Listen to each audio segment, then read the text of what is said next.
สบายดีครับเจ้าเองซื้อเท้าสุบินวิรศักดิ์เนาะมื้อนี้เฮาสิมาแก้วิสาแซงเลขาภาคที่1เนาะบทที่1ของข้อที่16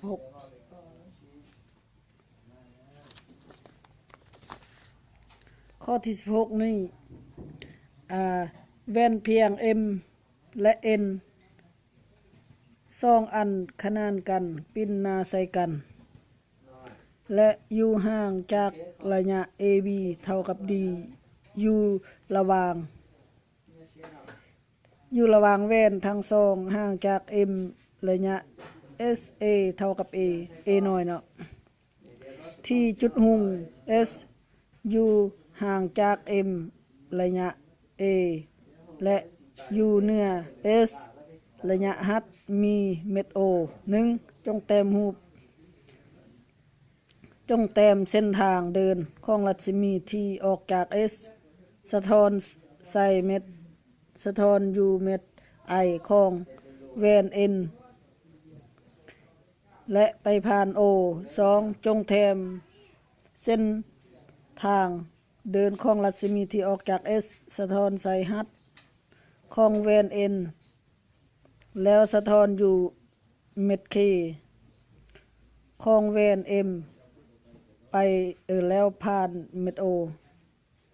3จงคิดลายบรรดาระยะห่างจาก IK หัดฮอด AB จากการแต้มรูปเฮาสังเกตได้จากรูป3แจเนาะรูป3แจ O SS ขีด O S S ขีด O S S ขีดเนาะรูป3แจนี่เนาะและ I B S ขีดจากสูตรนี้สูตร O S ส่วนให้ O S ขีดเท่ากับ I B ส่วนให้ B S ถ้าว่าแล้วIB เท่ากับ O S คูณให้ BS ขีดส่วนให้ SS ขีดซอกหาเดี๋ยวนี้เราซอกหา AK เนาะ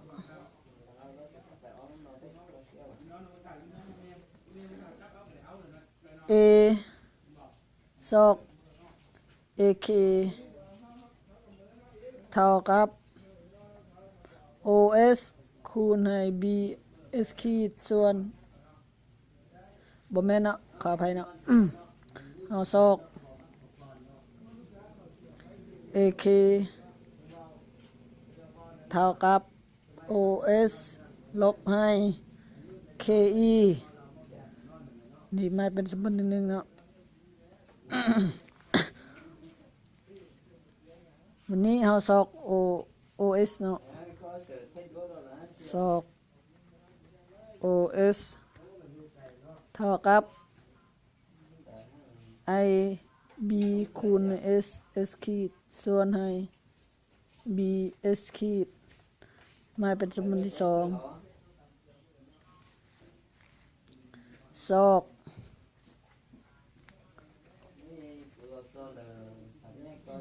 KE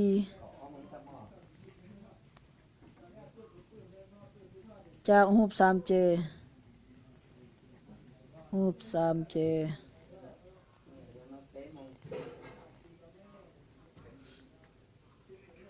จากรูป 3J นี่ O ขีด O 2ขีด S ขีดและ KE O 2ขีด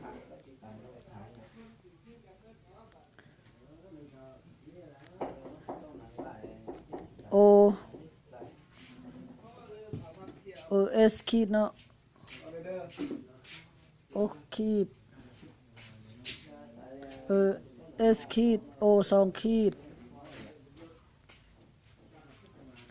ส่วนให้ O ขีด O สองขีดเท่ากับ K E ส่วนให้ E O เนาะ E O เนาะ E สอง O สองขีดเนาะถอนเอา K E เท่ากับ S ขีด O สองขีดคูณให้ E O สองขีดส่วนให้ O ขีด O สองขีดไม่เป็นสมมุติที่สองที่สามเนาะแทนสมพลที่สองและสมพลที่สามใส่สมพลที่หนึ่ง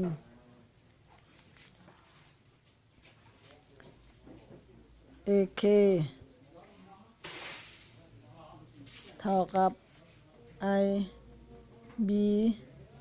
คูณให้ S ขีดส่วนให้ B S ขีดลบเท่าเนาะให้ S ขีดลบO สองขีดคูณใน E O สองขีดส่วนให้ O ขีด O สองขีด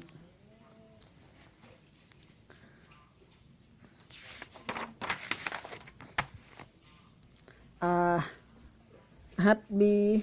เนี่ยซอกฮัด B เนาะซอกฮัด B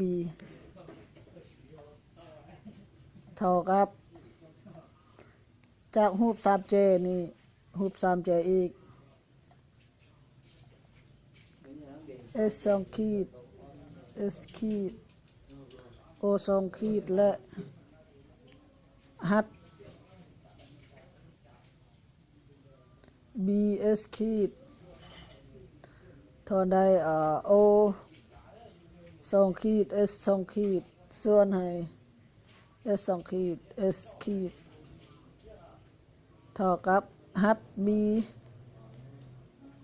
ส่วนให้ B S ขีดตอนใดฮัด B นี้จะเท่ากับ O สองขีด S สองขีดคูณให้ B S ขีดส่วนให้ S ขีด S ขีดS สองขีด S ขีดเนาะผ่านการแก้บทเลขของข้าพเจ้าเองก็หมดเพียงเท่านี้ขอขอบใจ